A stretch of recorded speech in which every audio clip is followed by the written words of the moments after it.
Bonjour à toutes et à tous. Dans cette présentation, je défends une idée simple. Au grand oral, la réussite ne vient pas d'une préparation trop rigide, mais d'une pensée vivante. Le vrai enjeu n'est pas de réciter un cadre parfait. Il s'agit de montrer une réflexion personnelle, authentique, capable de faire sens.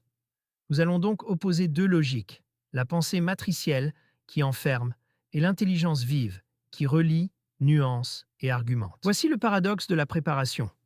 On prépare l'élève pour l'aider. Mais si cette préparation devient trop mécanique, elle finit par transformer une pensée personnelle en discours automatique. Autrement dit, à force de vouloir tout faire entrer dans des cases, on réduit la complexité du réel.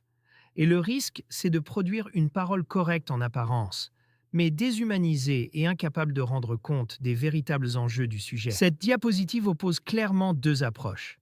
D'un côté, la pensée matricielle. Elle range, dépolitise, cadre et schématise.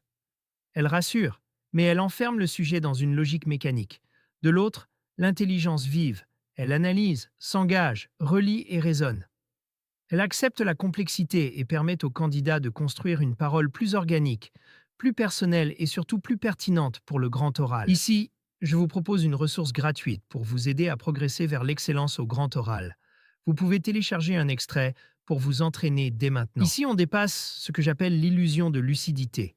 Les matrices donnent parfois une impression de clarté, mais cette clarté peut être trompeuse, car elle efface le réel derrière la structure. Or, le jury n'attend pas seulement un plan propre.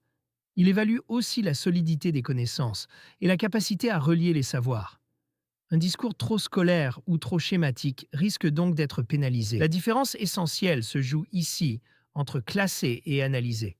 Un niveau insuffisant consiste à trier des éléments sans véritable raisonnement. On classe, mais on ne pense pas vraiment. À l'inverse, un niveau très satisfaisant produit une argumentation personnelle, construite et raisonnée. Il ne s'agit plus seulement d'ordonner des idées, mais d'assumer les tensions, les contradictions et la complexité du sujet. Le grand oral demande aussi un engagement personnel. Le risque d'une préparation trop technique, c'est de neutraliser la parole du candidat. Il peut alors se cacher derrière un modèle supposé neutre, au lieu d'assumer une position réfléchie. Or, le jury attend un candidat pleinement engagé dans sa parole, capable de défendre ses idées avec conviction. La préparation doit donc soutenir la pensée, sans jamais la remplacer. Une autre limite des cadres rigides apparaît au moment de l'échange. Le hors-cadre, l'imprévu, la question inattendue font partie de l'épreuve. Une préparation enfermée dans une grille statique peut se briser dès qu'elle rencontre l'exception. À l'inverse, l'objectif de l'entretien est d'amener le candidat à préciser et approfondir sa pensée. Cela suppose de la souplesse, de l'écoute et une véritable capacité d'adaptation. Cette diapositive propose une image intéressante, celle de l'échafaudage. Pendant les 20 minutes de préparation, les notes servent de support temporaire. Elles aident à faire émerger la réflexion, à organiser les idées et à sécuriser la prise de parole. Mais au moment du passage, ce support doit s'effacer.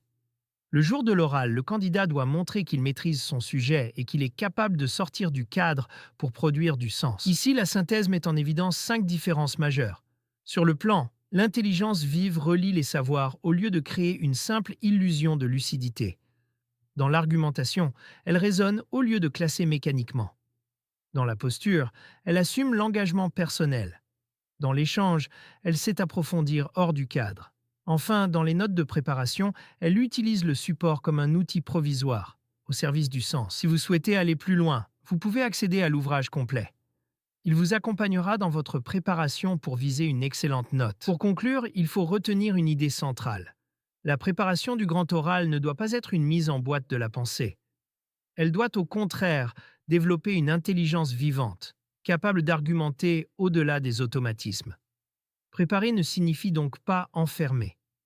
Préparer, c'est donner une structure assez solide pour soutenir la parole, mais assez ouverte pour laisser place à la pensée, à la nuance et à la conviction.